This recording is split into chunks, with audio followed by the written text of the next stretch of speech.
Hey guys, it's Warren Nash and today we are making a seriously decadent dessert. Here is how to make sticky toffee pudding. And trust me, this is the ultimate show-stopping dessert for any dinner party. Now, firstly, take a jug and add 90 grams of soft pitted dates. Also add half a teaspoon of bicarbonate of soda and pour in 100 milliliters of boiling water. Briefly stir, then set aside. And next, take a large mixing bowl and add 35 grams of cubed butter and 75 grams of demerara sugar. And now, either using a food processor, doing it by hand, or using a food mixer, cream the sugar and butter together until lighter in colour.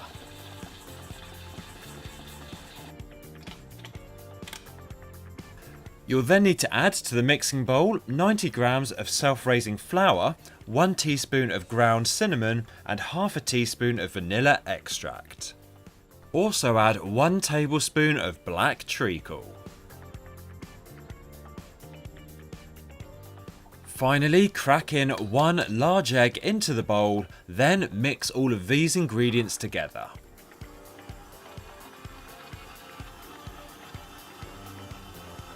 We now need to prepare the soft pitted dates that we set aside earlier. So, taking either a mini food processor or a hand blender, blitz the dates into small pieces.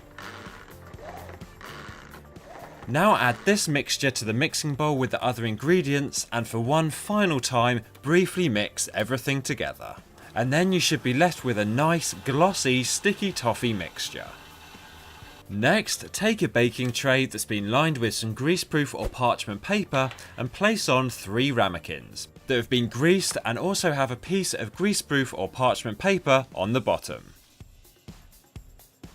And next, split the sticky toffee mixture between the 3 ramekins, then place into an oven that's been preheated to 180 degrees centigrade, which is 350 Fahrenheit. Then bake for between 25 and 30 minutes, keeping an eye on them to make sure they don't burn. And meanwhile, we'll prepare our sticky toffee sauce. So, place a saucepan over a low heat on the stove and melt 25 grams of butter. Then pour in 35 grams of muscovado sugar and 50 milliliters of double cream, followed by half a tablespoon of brandy.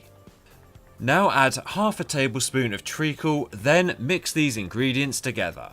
Whilst remaining over a low heat on the stove, leave the sauce to simmer down until it's nice and thick, being sure to keep an eye on it to make sure none of it burns.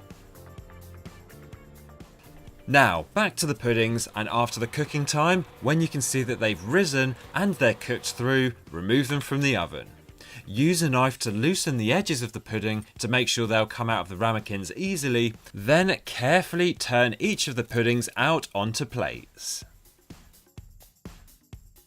Also, remove any greaseproof or parchment paper you had in the ramekins, then check on the sauce. When you're happy with its consistency and flavour, remove it from the stove, then generously pour it over each of the puddings. And there you have it, that's how to make these delicious sticky toffee puddings that are the perfect dessert to finish off a meal with.